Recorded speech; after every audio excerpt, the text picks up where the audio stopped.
Hello, good morning, student, and welcome to today's lecture. Dear student, जैसा कि हम last time पर हमने कुछ इम्पोर्टेंट क्वेश्चन किए थे और आज हम नेक्स्ट इम्पोर्टेंट क्वेश्चन करेंगे। यहाँ पर नेक्स्ट क्वेश्चन है, what is the importance of minerals, कि खनिज का क्या महत्व है। तो जैसे कि खनिज का हमने पढ़ा था, खनिज का अर्थ होता है the substances which are extracted from digging earth surface deeply. Means यहाँ पर मिनरल्स का अर्थ होता है ऐसे सबस्टेंसेस जिनको पृथ्वी को गहराई से खोद करके प्राप्त किया जाता है। तो यहाँ पर हम जो मिनरल्स है, मीन्स जो यहाँ पर मिनरल्स के महत्व के बारे में पढ़ेंगे। मिनरल्स मीन्स ऐसे पदार्थ जो कि हमें प्राप्त कैसे होते हैं, पृथ्वी को खोद कर, लेकिन पृथ्वी को कैसे, गहराई से खोद करके। यहाँ पर वैसे डेफिनेशन भी दे रखी है मिनरल्स की, substances which are extracted by digging deep the earth surface. Substances का अर्थ होता है, मिनरल्स का अर्थ होता है ऐसे सबस्टांसेस जो कि निकाले जाते हैं पृथ्वी की सरफेस को गहरा खोद करके। डिग का अर्थ होता है खोदना। आर कॉल्ड मिनरल सबस्टांसेस, तो इनको मिनरल सबस्टांसेस कहते हैं। अब यहाँ पर पूछा है कि मिनरल्स का इम्पोर्टेंस क्या है, खनिज का महत्व क्या है, और ये 2017 में क्वेश्चन पूछा हुआ भी है बोर्ड में। इम्पोर्टेंस ऑफ मिनरल्स, खनिजों का महत्व। First, minerals are the basis of modern industrial development, के जो खनिज है वह आधुनिक औद्योगिक विकास का आधार है। मीन्स यहाँ पर जो आधुनिक उद्योग है उनका विकास बिना खनिज के नहीं हो सकता। तो इसलिए ये क्या है, मिनरल्स आधुनिक औद्योगिक विकास का आधार है। Next, second, machines in the industry, ships, high buildings, different types of weapon, coins and other metallic things we use, all are the products of mineral substances. जैसे कि इंडस्ट्रीज में मशीन का प्रयोग करते हैं, जहाज या जो बड़ी बड़ी बिल्डिंग्स हैं, या विभिन्न प्रकार के जो हथियार हैं, या वेपन्स मीन्स हथियार, या फिर सिक्के हैं, या दूसरी जो धातुक वस्तुएं हैं जिनका हम प्रयोग करते हैं, ये सभी मिनरल सबस्टांसेस के प्रोडक्ट या उत्पाद होते हैं। मीन्स ये सभी मिनरल्स से बने होते हैं। Next, third, without iron and coal industrial development is not possible. बिना आयरन और कोल के जो औद्योगिक विकास है वह संभव नहीं है। Next, minerals have an important place in power resources, के जो खनिज है उनका ऊर्जा संसाधन में भी एक महत्वपूर्ण स्थान होता है। जैसे कि कोल है, कोल से हम ऊर्जा प्राप्त करते हैं। तो इस प्रकार ये हमें पावर रिसोर्सेज में मिनरल्स का महत्वपूर्ण प्लेस या स्थान होता है।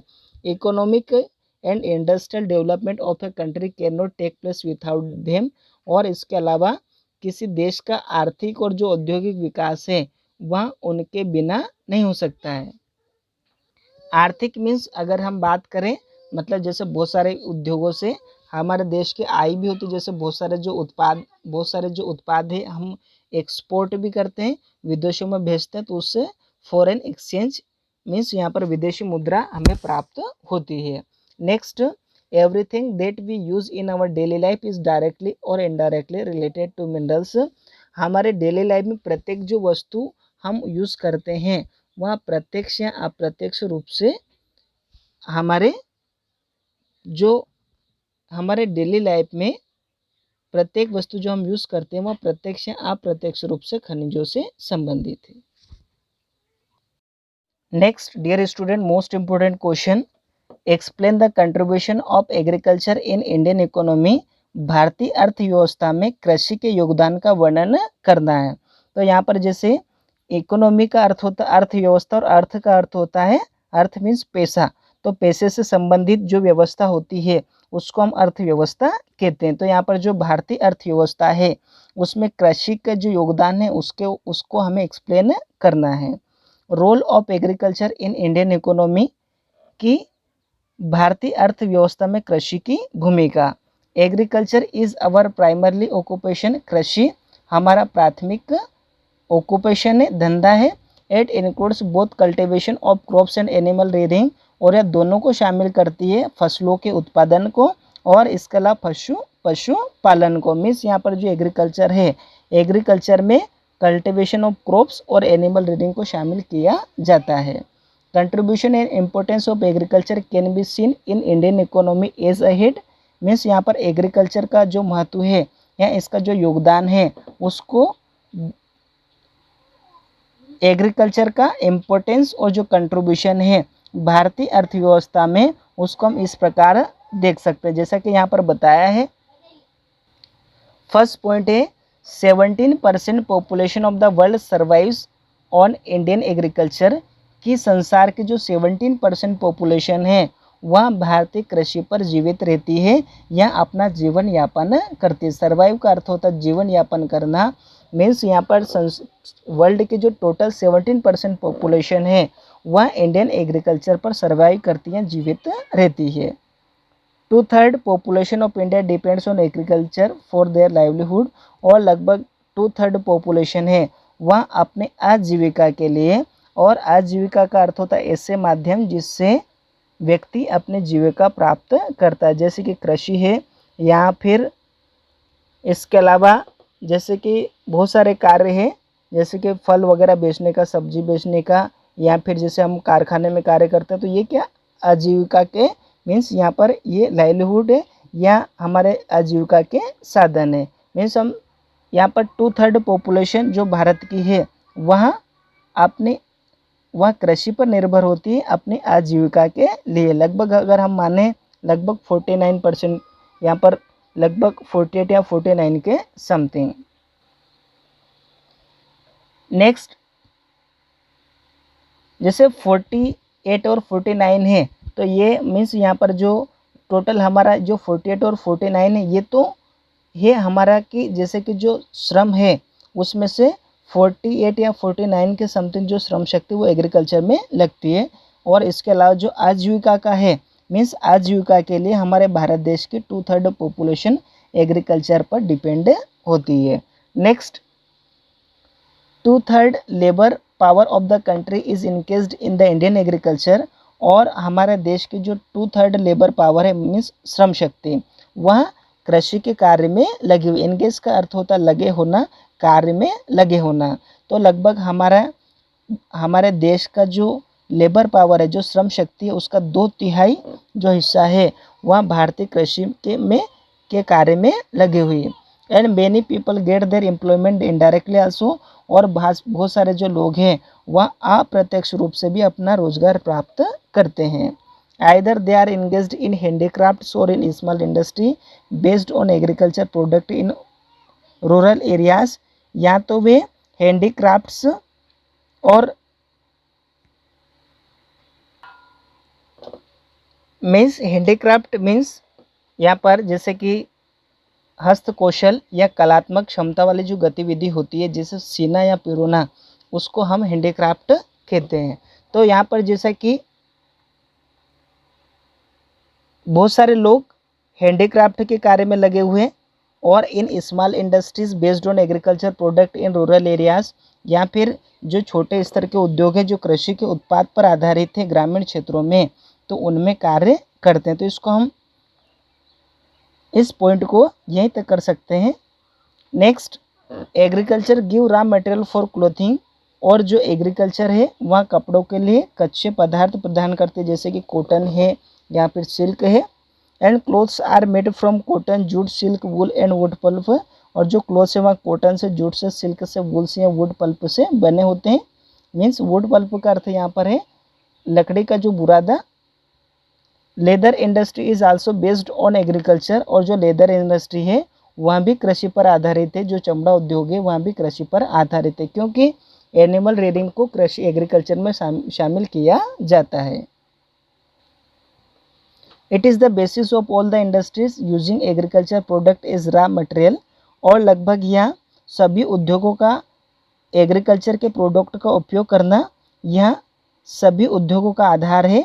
ऐसे रॉ मटेरियल कच्चे पदार्थ के जैसे cotton industry, jute industry etc, जिसे कॉटन इंडस्ट्री, जूट इंडस्ट्री आदि। तो हमें जो 3 पॉइंट है 3 पॉइंट इसमें 3 पॉइंट करना है। Next important question, describe the distribution of iron और manganese producing areas in India. Means यहाँ पर हमें आयरन और लोहा अयस्क या फिर मैग्नीज उत्पादन करने वाले क्षेत्र को बताना है भारत देश में। भारत देश में कौन से लोहा अयस्क के उत्पादन करने वाले या फिर जो मैग्नीज प्रोड्यूसिंग एरिया है उनके बारे में बताना। तो यहाँ पर क्या और में पूछा गया, मीन्स हमें आयरन ओर का या फिर मैग्नीज प्रोड्यूसिंग एरियाज बताना है।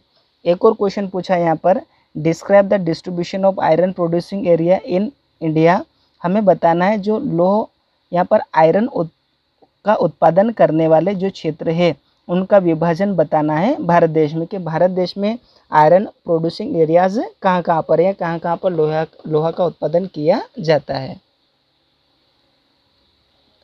Iron ore is the backbone of modern industrial civilisation. Iron ore आधुनिक औद्योगिक सभ्यता की बैकबोन है या रीढ़ की हड्डी है, क्योंकि प्रत्येक जो उद्योग है, प्रत्येक जो इंडस्ट्रीज है वह आयरन पर ही आधारित है। जैसे मशीनें हैं या फिर अगर हम सुई से लेकर के बात करें, सुई से मशीन, जहाज, एरोप्लेन या मीन्स इनमें सभी में आयरन का प्रयोग होता है। India ranks 8th in iron producing areas of the world. और जो भारत देश है वह पूरे संसार में इसका लोहा का उत्पादन करने में विश्व में 8वां स्थान है। But with regard to high grade iron ore, लेकिन जो उच्च क्वालिटी का जो लोह अयस्क है उसके संबंध में भारत का 2nd प्लेस है। And there are 4 varieties of iron ore. और लोहे की 4 वेराइटीज़ है, जैसे इसमें ऑब्जेक्टिव क्वेश्चन भी पूछा गया था। इसके 4 वेराइटीज़ है, haematite, magnetite, limonite and siderite. जैसा कि यहाँ पर पूछा गया था आयरन प्रोड्यूसिंग एरियाज, तो इसका फर्स्ट है नॉर्थ ईस्टर्न रीजन, उत्तर पूर्वी क्षेत्र। The main iron reserve of Singhbhum district of Jharkhand state are Manoharpur, Pansiraburu, Budaburu, Goa, Noamundi. और यहाँ पर जो झारखंड का जो सिंहभूम जिला है उसका जो मुख्य लोह का भंडार है वह है मनोहरपुर। मीन्स यहाँ पर जो ये जो सारे जो दे रखे, मनोहरपुर है, पंसीरभुरु दे रखा, बुदाभुरु दे रखा, गोवा, नौमाडी, ये झारखंड के सिंहभूमि डिस्ट्रिक्ट में है। Next, in Orissa iron reserves are located in Gorumahisani, सुलाइपत, बदमपहर in Mayurbhanj district. और ये जो सारे प्लेस दे रखे हैं ये उड़ीसा में आते हैं और यहाँ पर आयरन रिजर्व या आयरन का भंडार स्थित है। नेक्स्ट हम इसके बाद, वैसे हमें 3 पॉइंट करना है तो नेक्स्ट हम करेंगे पेनिसुलर रीजन। और वैसे भी ऑब्जेक्टिव के लिए इसकी रीडिंग करना आवश्यक है, तो ये इसकी रीडिंग कर लेना। थर्ड है नेक्स्ट, पेनिसुलर रीजन मीन्स प्रायद्वीपीय क्षेत्र। इन कर्नाटक डिपॉजिट ओकर इन चिकमंगलूर। लोहा का जो सबसे अधिक उत्पादन होता है वह कर्नाटक में ही होता है। इन Karnataka deposits occur in Chikmagalur, Bellary, north Kannada and Chitradurga district. और कर्नाटक के जो डिपॉजिट्स हैं मीन्स जो भंडार है, डिपॉजिट्स का अर्थ भी होता है भंडार। कर्नाटक के जो भंडार है वह चिकमंगलूर में, बेलोरी में, नॉर्थ कन्नड़ में, चित्रदुर्ग डिस्ट्रिक्ट में है। In Tiruchirappalli, Salem, south Arcot district of Tamil Nadu. और इसके अलावा तिरुचिरापल्ली, सलेम और जो साउथ अरकाडू डिस्ट्रिक्ट है ये तमिलनाडु के हैं, इनमें हैं।